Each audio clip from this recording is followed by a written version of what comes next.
प्रणाम मित्रों, आपका मेरे YouTube चैनल माँ भक्ति रस में आपका हार्दिक अभिनंदन है। मेरे मित्रों, जीवन में कुछ नया, कुछ अनूठा कर दिखाने की चाह अगर किसी व्यक्ति के नाम और सम्मान दिला सकती है तो वही ललक उसमें आत्मविश्वास और आत्मसंतुष्टि का संचार भी कर सकती है। परंतु उसके लिए आवश्यकता है तो केवल सही सोच और सही राह के। इसी के मद्देनजर अपने एकत्रित संग्रह में से कुछ खास और चुनिंदा छोटी छोटी कहानियाँ आप सबके लिए प्रस्तुत है। मेरा अनुरोध है कि आप इन्हें अवश्य सुने और इनसे कुछ शिक्षा लेकर उसका लाभ उठाएं। आशा है ये प्रेरणात्मक प्रसंग प्रेरणा स्रोत बनकर आपका मार्गदर्शन करेंगे और आपके जीवन को सफल बनाने में अवश्य सहायक सिद्ध होंगे, क्योंकि आपका सहयोग है मेरी गतिशीलता, प्रोत्साहन और सफलता का बीज मंत्र है, जिसके लिए मैं सदैव आपका आभारी रहूंगा। मेरे मित्रों, आज मैं आपको एक छोटी सी कहानी सुनाऊंगा और कहानी इस गरीब दास की है।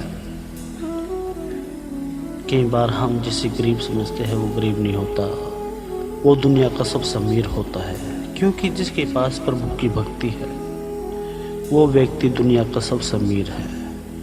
लेकिन हम इंसान को उसके तन के कपड़ों को देखकर अमीर और गरीब समझते हैं, लेकिन ऐसा नहीं है मित्रों। आप किसी को कमजोर, दीनहीन न समझे और फिर देखिए आपके जीवन में क्या घटता है, क्या सुख आपके जीवन में आता है।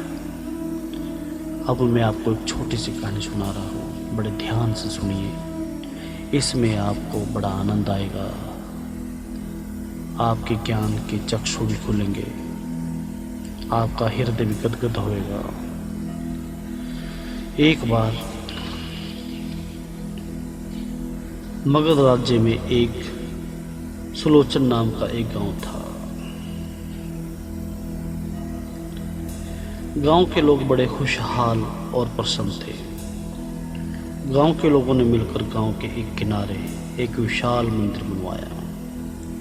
उस मंदिर में श्री कृष्ण की प्रतिमा को स्थापित करके राम भरोसे दास व्यक्ति को पुजारी नियुक्त किया गया। राम भरोसे दास धृत एवं चालाक था। उसने गांव वालों से अनुनय विनय करके भगवान कृष्ण के नाम काफ़ी ज़मीन करवा ली और अपने को उस मंदिर का महंत घोषित करवा दिया। लोगों ने महंत पर अटूट श्रद्धा और विश्वास करते थे। महंत जी अब खुद भगवान की सेवा कैसे करते, इसलिए सेवा टहल के लिए उसे एक नौकरी की तलाश थी। महंत राम भरोसे इस चिंता में बैठे थे कि मंदिर के प्रांगण में एक लड़का आया। वे महंत राम भरोसे को देखते ही पीने के लिए पानी मांगा। महंत ने लोटा डोरी लेकर कुएं से पानी निकालकर पीने को कह दिया। वे लड़का लड़खड़ाते कदमों से चलकर कुएं के पास पहुंचा। उसने जो ही कुएं में डोरी डाली, डोरी सहित लोटा कुएं में जा गिरा। उस पर बहुत नाराज हुआ। लड़के ने गिड़गिड़ाते हुए कहा कि बाबा, 4 रोज से मेरे पेट में एक भी दाना नहीं गया, इसलिए मैं बहुत कमजोर हो गया हूँ। बाबा मन ही मन खुश हुआ, क्यों ना इस लड़के को नौकर रख लेता हूँ। ये मेरा भोजन बनाएगा, मंदिर में पूजा पाठ करेगा और जंगल में गाय भी चराने ले जाएगा। बाबा ने उसे खाने के लिए 4 केले और लड्डू दिए। खाने के पश्चात लड़के की जान में जान आई। बाबा महंत राम भरोसे ने पूछा, तुम्हारा नाम क्या है? कहाँ के रहने वाले हो? 4 दिनों से भूखे क्यों हो? लड़के ने कहा, मेरा नाम गरीबदास है। यहाँ से 10 कोस दूर मेरा गांव है। मेरा बाप शराबी है, वे मुझे मार पीट कर घर से निकाल दिया है। तुम कहाँ जा रहे हो? यही सोचकर तो परेशान हूँ। तुम मेरे यहाँ रुक जाओ, भोजन बनाना, भगवान को भोग लगाना और जंगल में गांव को चारा कर ले आना। मैं तुम्हें अपना शिष्य बना लूंगा। गरीबदास महंत के चरणों में लौट गया। महंत राम भरोसे ने उसका मुंडन कराया, फिर गिरवे वस्त्र धारण कराकर उसके गले में एक ताबीज बांध दिया। अब गरीबदास सुबह शाम भोजन बनाता और भगवान को भोग लगाकर पहले बाबा को भोजन कराता और फिर खाता। तब पश्चात गाय लेकर जंगल चला जाता। गरीबदास के दिन मजे से कट रहे थे। एक रोज महंत के पैर दबा रहा था। महंत ने कहा, बेटा कल एकादशी है, तुम्हें तो मालूम है कि एकादशी के रोज मैं भोजन नहीं करता, तो तुम जंगल में ही भोजन बनाकर गोपाल जी का भोजन देना, फिर तुम भोजन करना। जो आज्ञा महाराज। दूसरे रोज आधा सेर आटा और 2 आलू देकर कहा कि जंगल की लकड़ी से आटे की बाटी और आलू का चोखा बना लेना और गोपाल जी को भोग लगाकर भोजन कर लेना। पर जंगल में गोपाल जी कहाँ मिलेंगे? गरीबदास ने अचकचा कर पूछा। महंत ने कहा, तुम्हें तो जो मैंने ताबीज दिया है उसमें गोपाल जी की ही तस्वीर है। सामने ताबीज रखकर भोग लगा लेना। पर बाबा, मेरे मन में तो कुछ ऐसी बात है जो आप सोच नहीं सकते।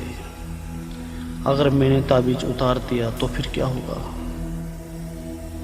तुम बड़े मूर्ख हो, उसे गले में पहन लो। कभी अब उसे उतारना नहीं, वरना गोपाल जी नाराज हो जाएंगे। बाबा, इसलिए तो ताबीज को उतार दिया था कि मुझसे कोई गलती सलती ना हो जाए, तो कहीं मेरा गला ना ही दबा दे। गरीबदास ने कहा, तुम बड़ा भोला है रे गरीब, तुम बड़ा भोला है। कल एकादशी है, मेरा भोजन तो कल होगा ही नहीं। जंगल जाने से पूर्व आटा और आलू ले लेना, बाबा ने समझाया। दूसरे रोज प्रातः आधा किलो आटा और 2 आलू देते हुए गरीबदास को महंत ने कहा कि भगवान गोपाल जी को भोग अवश्य लगा लेना। गरीबदास गांव को साथ लेकर जंगल पहुंच गया। गाय घास चरने लगी। उसने सूखी लकड़ी एकत्र की, उसे जलाया और उसमें आटे को गूंथकर 2 लिट्टी बनाकर डाल दिया। फिर आलू को पकाकर भरता बनाया। बड़े मनोयोग से गरीबदास जमीन को साफ किया, केले के पत्ते को जमीन पर फैला दिया, पानी छिड़क कर शुद्ध किया। तब पश्चात गाय से ताबीज निकालकर केले के पत्ते पर रखकर लिट्टी और भरते का गोपाल जी को भोग लगा दिया। काफी देर तक गरीबदास बैठा रहा, पर गोपाल जी भोग लेने नहीं आए। मन ही मन गरीबदास सोच रहा था, बाबा के आदेश अनुसार बगैर गोपाल जी को भोग लगाए प्रसाद ग्रहण न करना, पर भोग की वजह से तो मैं व्याकुल हो रहा हूँ। इस तरह से तो दोपहर से शाम हो गई। अब गरीबदास एकदम परेशान हो उठा कि आखिर उससे कौन सी भूल होगी कि गोपाल जी भोग लेने नहीं आ रहे हैं। वे गोपाल जी से प्रार्थना करते हुए रोने लगा। थोड़ी देर बाद गोपाल जी आए और पंगत पर बैठकर 1 लिट्टी खाया और पानी पीकर चले गए। उसके बाद गरीबदास ने बची 1 लिट्टी खाया और पानी पीकर गाँव को लेकर चला गया। अगले एकादशी को गरीबदास ने कहा, बाबा मैं पिछले एकादशी को आधा पेट ही खाया था। क्यों? तुम्हें तो आधा किलो आटा और आलू दिया था, यहाँ भी तुम आधा किलो आटा खाता है।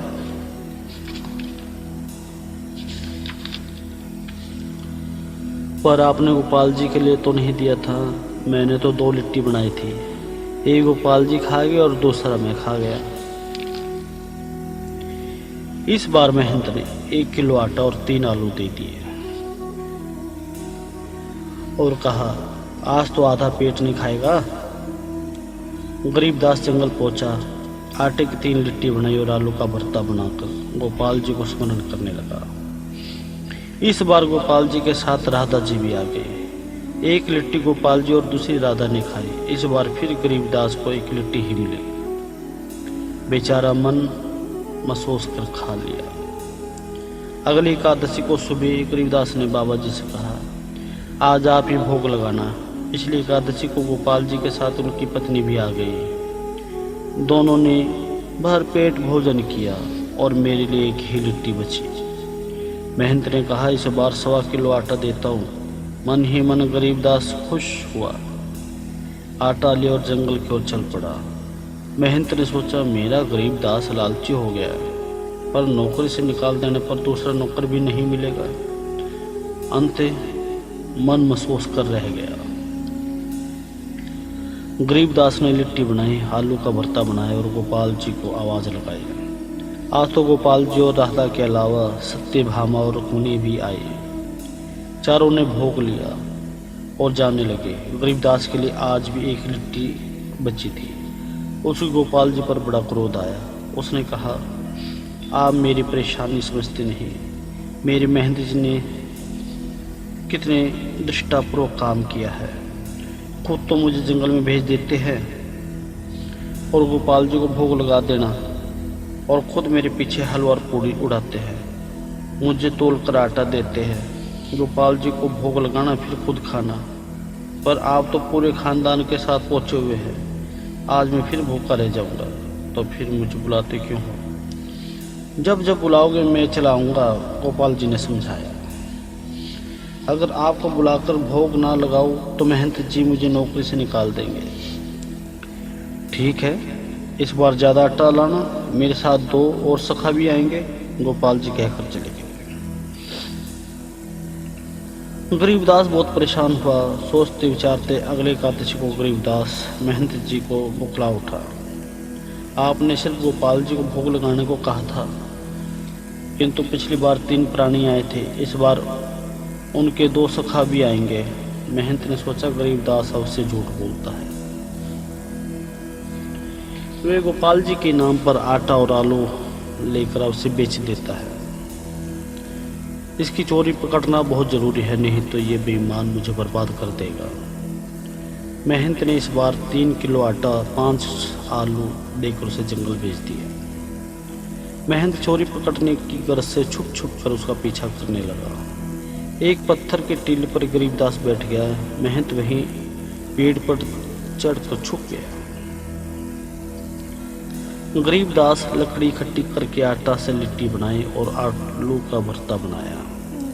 एक केले की पत्ते पर उसने लिट्टी और भरता रखा। पानी छिड़क कर उससे शुद्ध करके गरीबदास गले से ताबीज उतार कर पत्ते पर गोपाल जी की फोटो रखकर गोपाल जी को पुकारने लगा। थोड़ी देर बाद पश्चात गोपाल जी आते हुए देखकर महंत की सिट्टी पिट्टी गुम हो गई। सचमुच मुरलीधरी गोपाल जी पधारे हैं। गोपाल जी के साथ राधा, सत्यभामा, रुक्मिणी, मनसुखा, सुदामा जी भी थे। महंत गोपाल जी की पूजा अर्चना करते हुए बूढ़ा हो गया, पर कभी उनके दर्शन नहीं हुए। ये कल का नौकर तो उससे भी आगे निकल गया, जिसके हाथ बनाए भोग ग्रहण करने भगवान आते हैं। गोपाल जी सभी के साथ पंगत लगाकर बैठ गए और बड़े मनोयोग से भोग लगाने के पश्चात जाने लगे। आज भी 1 लिट्टी बची थी। गरीबदास कुपित उठा और चीखकर भगवान से कहा, आपने एक क्यों छोड़ दिया? इसे भी खा जाते। मैं तो महंत को ये कह के कर थक गया हूँ कि मैं भूखा ही रह जाता हूँ, पर वे मुझे डांट देता है। भगवान श्री कृष्ण गरीबदास के सिर पर हाथ रखकर कहा, पुत्र तुम मेरे परम भक्त हो। और इसके साथ ही भगवान ने अपने विराट रूप का प्रदर्शन किया। गरीबदास हक्का बक्का उस रूप को निहारते हुए मूर्छित हो गया। दूसरे क्षण पेड़ से महंत उतरा और भगवान कृष्ण के आगे जमीन पर लेट गया। भाव विह्वल होकर महंत बोला, मेरा गरीबदास बड़ा उपकारी है एवं परम भक्त है। इसके कारण ही भगवान मुझे आपका दर्शन हुआ। भगवान श्री कृष्ण सबके साथ अंतर ध्यान हो गए। महंत ने मंदिर का महंत गरीबदास को बना दिया। गरीबदास की भक्ति के गुणगान सिर्फ लोगों में होने लगे। इसलिए मित्रों, कभी भी किसी को दीनहीन ना समझे, क्योंकि प्रभु का कोई पता नहीं किस पर प्रसन्न हो जाए। क्योंकि जब तक आपके जीवन में सरलता नहीं होगी, आप सरल नहीं होगे, तो परमात्मा के रास्ते में अड़चन ही अड़चन है। क्योंकि संसार में जो भी हम कार्य करते हैं, उसके साथ साथ भगवान का भजन करना भी जरूरी होता है। इसलिए हमेशा सीधे साधे भोले भाले बने रहे, ताकि हमें परमात्मा के चरणों में भी हमारा नंबर आ जाए और हम परमात्मा के चरणों में बैठ सकें। मेरे मित्रों, आज की कहानी यहीं पर समापन करूँगा। आप इस कहानी के माध्यम से मेरे साथ बने रहें। आपका बहुत बहुत धन्यवाद। अगर आपको मेरी छोटी सी कहानी अच्छी लगी हो तो आप इस कहानी को लाइक करें और मेरे चैनल को सब्सक्राइब करें। जय श्री राम मित्रों।